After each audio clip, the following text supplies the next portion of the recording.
Good evening, people. I'm getting messages. They're coming across my watch, and frankly, I should just take the watch off.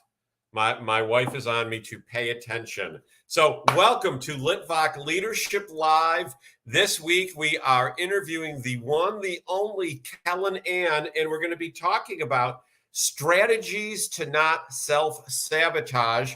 And we're also going to be talking about her book, Wag More, a book authored by Kellen Ann. But before I bring her on, hey, if you have not liked and followed Litvak Leadership on the social media that you are watching this on, that is step one. You should be following Litvak Leadership wherever you watch this and ring the bell so you get notified when I come on live or when I post a new video. I'm also on these social media platforms that I have listed here. As I'm talking with Kellen Ann, please feel free to join the conversation. Post a comment. We'll put them up and hear what you have to say. But now, without any further ado, the one, the only, Kellen Ann. Hello, Kellen. Hey. I'm so excited to be with you. Evening? I'm doing great. Although like I told you when we were speaking earlier, if the power goes out, I'll jump back on with my phone. We got quite a storm brewing here. So let's tell everyone up front, I am in a hotel traveling for work. The internet is although it's a brand name hotel, and Kellen's got a storm going on. So we were taking turns freezing on the pre-side as we were planning this out. So it's pretty interesting. So Kellen, before we talk about strategies to not self-sabotage, tell us a little bit about your book, Wag More. Wag More is a product of the pandemic. I joined a Write That Book Master class with Michael Heppel, and I was writing a book originally about self-healing from being in relationships that were abusive, family life that was abusive. And I ended up writing this like 500-page book that I thought, oh my God, nobody's going to read this. So what I did is I took the life lessons I learned from my pugs and I turned it into a self-help book. So it's life lessons learned from observing my grumble. And I've got different chapters about different things in healing. And so it's a self-help book that is, I think it's a little more tongue-in-cheek and a little easier to digest. So whereas my book, Proverbs for Leadership, which is coming out in October, is about personal improvement, leadership, and faith, the intersection of all those. Mine is also self-help, but it's not necessarily a touchy-feely, lovey kind of book. Someone has described it, who I've given it to read, as really tough love. Would you say Wag More is really tough love, or how would you describe it? I think it would be the polar opposite of tough love. Like I said, it's tongue-in-cheek. It's stories, the goofy things that the pugs do, but they're so simple. They're life lessons that are so simple. And if we just did it, our life would be a lot easier. So they're tongue-in-cheek stories. So I think it would be a lot lighter. A lot lighter. Well, and you talk about lessons from COVID. I think COVID has taught us all to be a lot lighter because, we are not in control of everything as much as we try to be. So this evening, we're going to talk about strategies to not self-sabotage. This is episode 161, pretty amazing, of Litvak Leadership. So we're going to begin with a scripture from Proverbs because I just like Proverbs. And I think it works into your book and what we're talking about. Do not be wise in your own eyes. Fear the Lord and depart from evil. It will be health to your body and strength to your bones. So, Kellen, what does that say to you as we start off our conversation? You knew it was coming. Yeah, I knew. And I just didn't know how to prepare for this. But what it means is it will be health to your body and strength to your bones. And it has a lot to do with self-sabotage. A lot of it has to do with insecurities, low confidence, and things that affect those things are your health. If you're not feeling well, if you're overweight, or, all those things play into it. And you do need to take care of your body and your health and strengthen your bones. I mean, literally, that's what you have to do. Well, and I remember a time when we were still having our Megamind gatherings online. They have become, infrequent, and last minute, and then something comes up and most can't join. But I remember one where Clancy Clark was there, and I was talking about my book. And, I was telling him how I'm doing this to prepare for it and this to prepare for it. And I'm going to call a publisher at some point, but I'm really editing and doing this. And he's like, Sean, you're giving every excuse in the world. Just call a publisher and get on with it already. And I liken that to not being wise in my own eyes, because I thought I was preparing everything so it would be easy. It is also one of the signs of self-sabotage, procrastination. It means that you're lacking self-confidence in something and you were afraid to push that button and move forward. I was definitely afraid. So Kellen, tell us about something where you may have been or situation where you may have been wise in your own eyes, as opposed to necessarily seeking the assistance of others, where you should have been about who, not how. Let's see, that's a tough one. I think with the book is a perfect example of that. And I was, I went through these phases where, oh, this is crap. Nobody's going to read this. This is ridiculous. Why would anybody want to read a book from me? And blah, blah. I went on and on and on. And I actually had to ask the help and get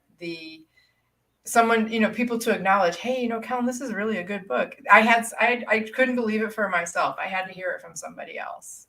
Sure. And who did you give the book to that gave you that, life-changing feedback?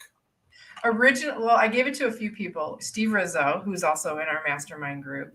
And then I gave it to some of the people that were in the Write That Book Masterclass, the people whose their books they'd actually published, and, they wrote it, they actually took action and got it published. And I sent it to a couple of them and they came back with, the most wonderful accolades. And I'm like, okay. And so it's funny because this last weekend I sat out on my deck with the final, because I've just sent it out to get celebrity endorsements for the back cover.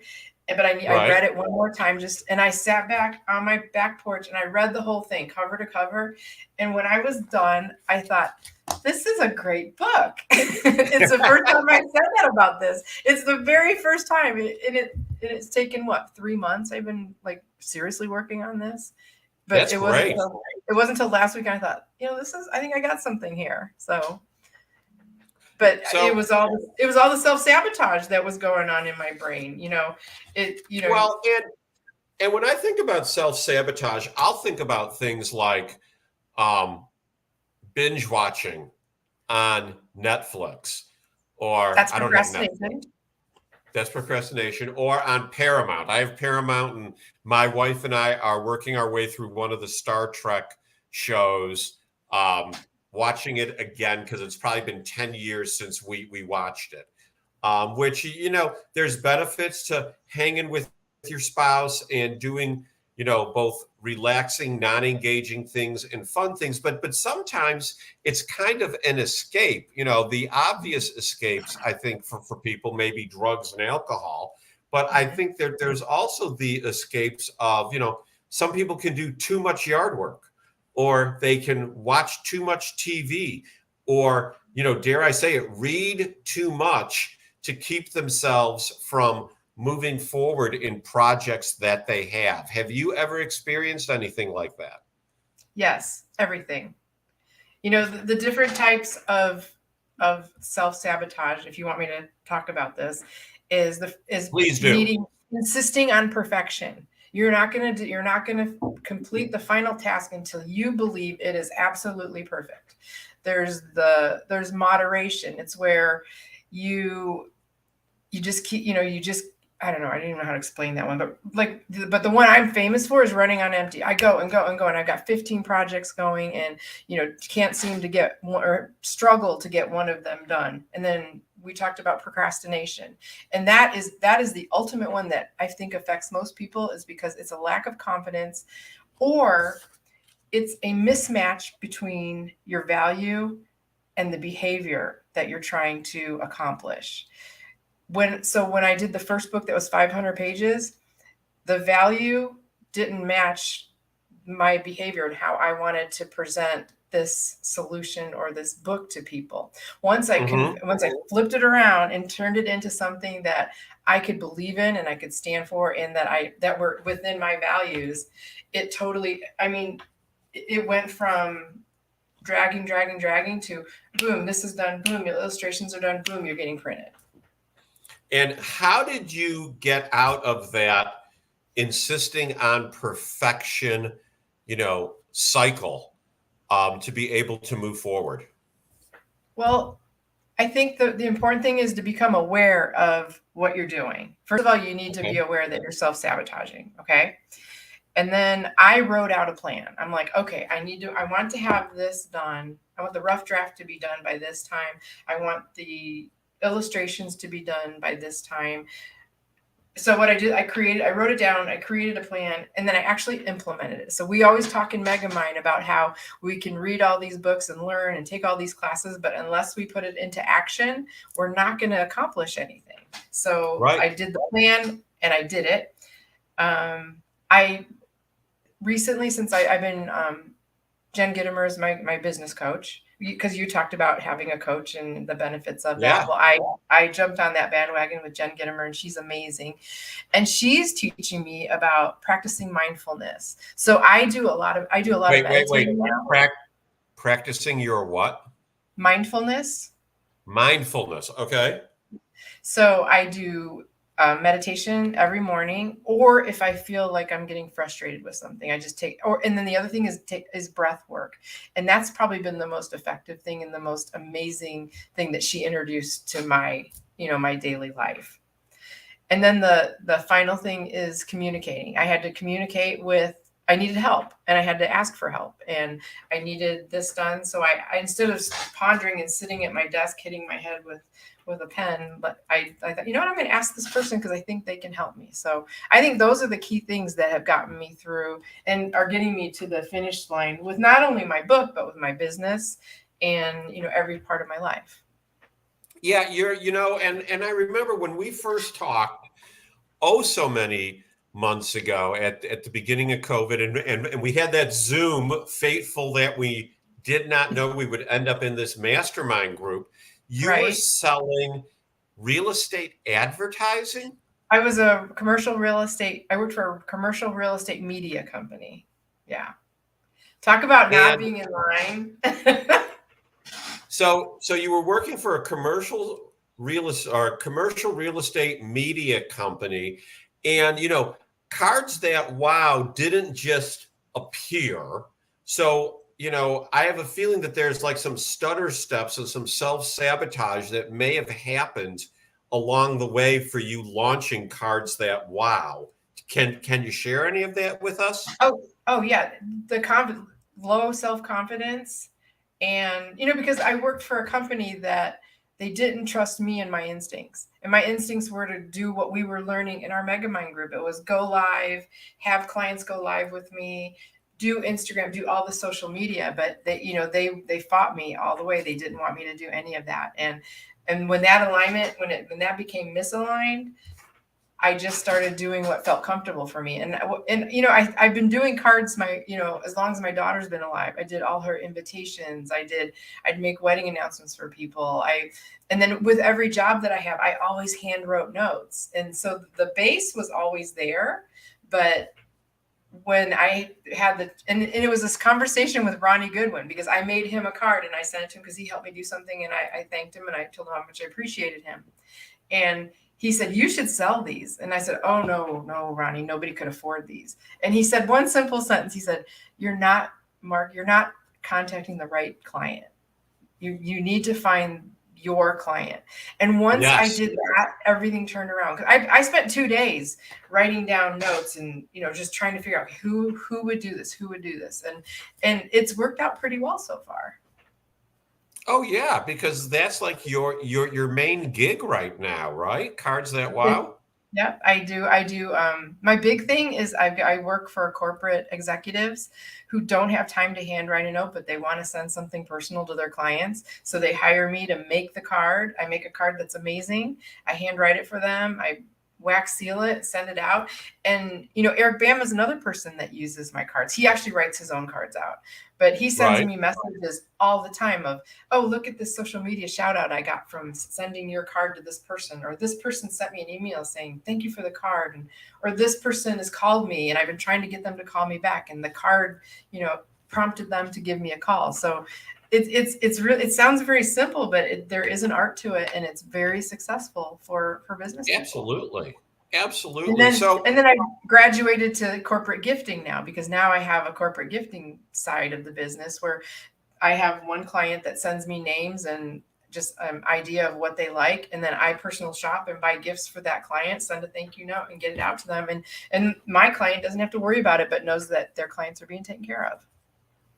So it seems like you're really walking in your calling, that, and you had to make some changes from what you were doing to be able to walk in your calling. What kind of things did you need to back away from to be able to walk in the calling and ultimately your vision and mission? Well, I was a commercial real estate broker for most of my career, which I hated. But I did that because that's what I thought I needed to do. That's what the family wanted me to do. And once I stopped listening to everybody else and started listening to myself and my intuition, that's the key thing. Once I started listening to my own intuition, things just started falling in place. Because my vision or my values and my job never matched up until I started this business. Explain what you mean by that. My calling was not to sell commercial real estate. It was not to,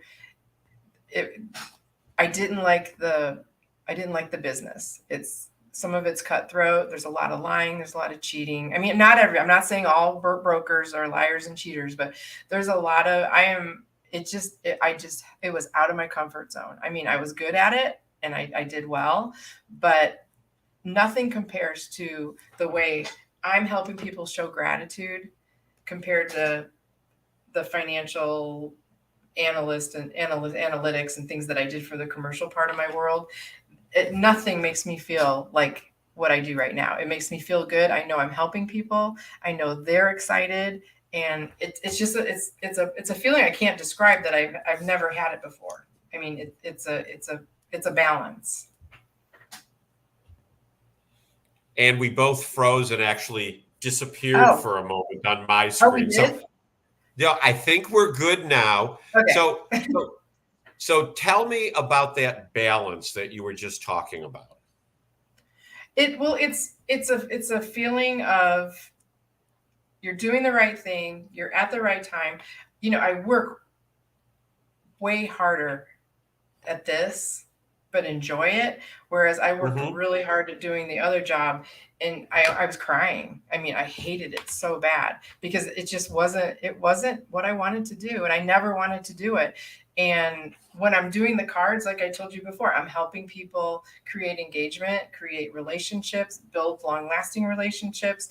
And the best thing of all, I'm showing how they're showing gratitude. And that's what my business is all about. It's about gratitude. Well, and it's funny you bring that up, because I think one of the things that people do when they're self-sabotaging is they're not kind to everyone always. They're not seeking the benefits of peace. And it's funny because I know that I used to be far more coarse with people, and I have certainly chilled out over the last several years. I still have my moments. I'm not going to sit here and say that I am, Mr. Laid Back all the time by any means, but I am certainly far more chill than I used to be. What do you think are some of the benefits of when you don't self-sabotage? Do you see that it's easier to be nice to people, that it's easier to be trusting of people? Well, especially in my business, because I'm showing gratitude. I'm making people feel good. I'm letting them know that I appreciate them, or I'm letting my client let their clients know that they're appreciated.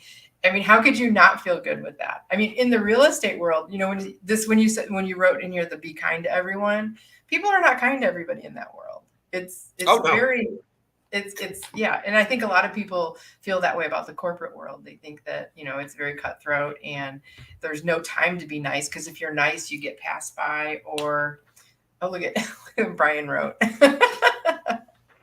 Right, laid back leadership. Laid back Litvak leadership. Yeah. There you go. Maybe not quite that laid back.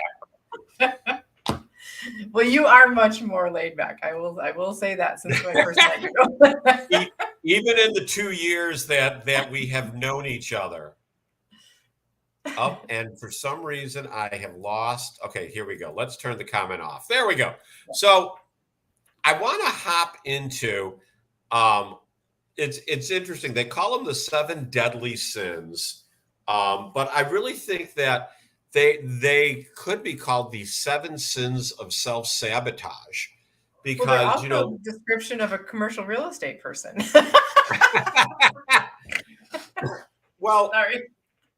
You're fine. And you look at, okay, so there's pride, thinking that, you're better, your way of doing things is the right way. But, Larry Levine's favorite comment, commission breath, is just all over greed.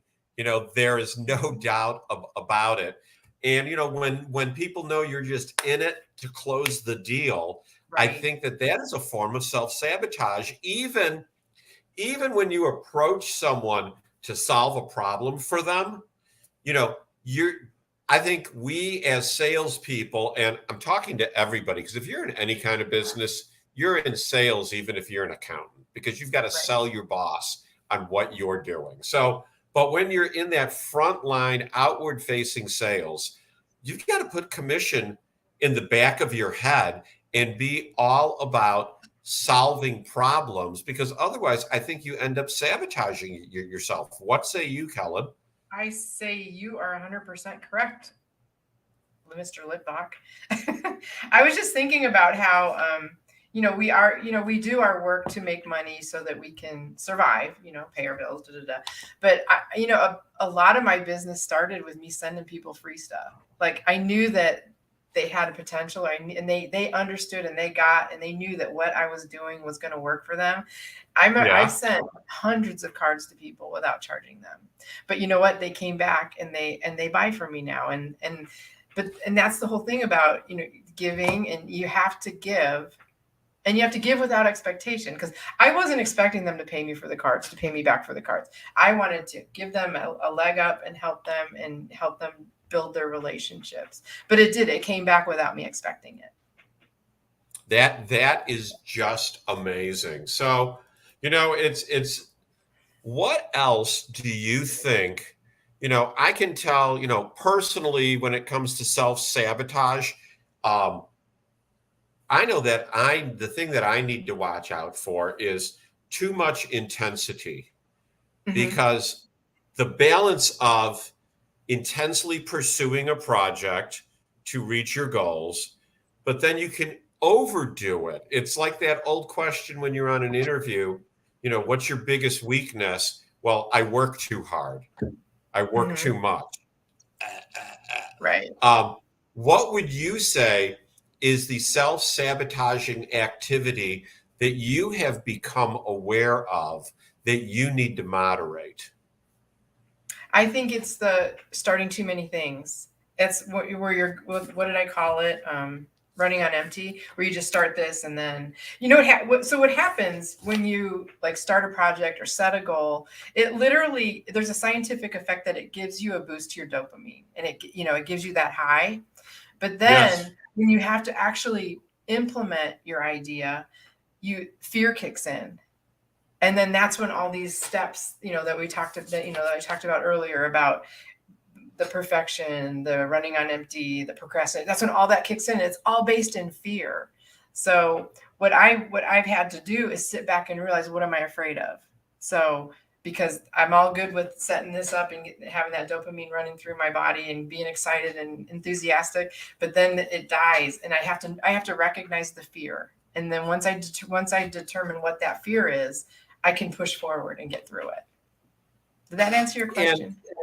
Yeah. Well, and you jump on fear. My favorite thing to say about fear is that it's generally false evidence appearing real, because the things that we create in our own mind, see, you're pulling this all together, and we didn't even practice. I know, right? You know, that fear is a form of self-sabotage too. It is. That's the implementation of your self-sabotage. That's what creates it. I had a diving buddy that he said fear was pain leaving your body. And I used to love that. But I've heard that too. Yeah, that was one of my favorite sayings from him. But no, I like yours better. What you said, I don't remember all the words. False evidence appearing real. I should make a T-shirt that says that. You should. But I don't think I could trademark it. But a bumper sticker or something. I might be able to sell T-shirts. So Kellen, you know, before this 9-month vacation that I took, this 9-month hiatus. Oh, you're frozen. Hiatus of Litvak. But, you know, as I am now in kind of a different phase and a different set of topics and more thoughtful, I think that we're meatier, and at the same time, it doesn't lend ourselves to as much pontification as we used to do, which is my really nice way of saying, we're going to wrap it up here. Hey, I think we covered a lot of ground. I think we covered a ton of ground, and I don't want to belabor the point because I'd like people to really sit and watch and listen. But I'm going to hand it over to you for the next couple of minutes. And I'd just like you to speak directly to the audience and tell them some thoughts from Kellen Ann about how to avoid self-sabotage. So it's like I said before, and it's what I implement myself when I realize that I'm actually sabotaging myself. I develop awareness of it. I become, you have to recognize it. If you don't recognize it, you can't do anything with it. I write out my plan, I create this plan, and then I act on it. Action is the key here. And then the newest thing that I implement now is the mindfulness. Breath work and meditation. I know it sounds, woo-woo, but it really works. And I'll meditate in the middle of the day if I'm in a place where I just can't move on. And it makes a difference. I'm telling you guys, just try it. I mean, even if it's a 5-minute thing. So, and then the other thing is to communicate if you need help. Don't be afraid to ask for help, because we're all taught in corporate world or, as we're growing up, that asking for help is a sign of weakness. That is not what it is. It's actually a sign of strength, and to not be afraid to ask for help. And then finally, I think the biggest lesson I learned through this whole process of COVID and quitting my job, starting a new business, moving to Georgia, was trust your instincts. You have to, once you start trusting your instincts, the whole world opens up. Because I wouldn't be in Georgia if I didn't trust my instincts. Yeah, you made a huge move from California to Georgia and knew nobody where you were moving, right? I threw a dart at a map. And then I told my mom, hey, Mom, we're moving in 3 months. We're moving to Georgia. I bought a house without even seeing it. That's the crazy part. I didn't even see the house. I just bought it. That is amazing. Well, Kellen, thank you so much for being on episode 161 of Litvak Leadership Live. I think you were the perfect guest to discuss strategies to not self-sabotage. Very impressed with everything you've had to say, and I am confident you have helped a ton of people out there this evening. Well, I hope so. And anybody can contact me anytime. You bet. Yes. So, and if you want to contact Kellen, how do they contact you? Kellen@cardsthatwow.com is my email. You can go to my website, www.cardsthatwow.com. And I do have to ask you something about catching up with Eric as far as a guest. Yeah. Okay. I'm going to have you on because he's been on 7 times. I know. And I've only been twice. No, I think this is your third appearance. Oh, okay. So I'm okay. I will have to cycle you through again when we do another set of topics. Everybody, that's been Litvak Leadership Live. Next week, Danny Short returns, And we are going to be talking about, and this is going to be a great topic for extroverts, stop alienating people. And one way you do it is by putting your finger in their face. So be with us. Watch the replay. Kellen, again, thank you so much. Everyone else, have a blessed day. Thanks, everybody.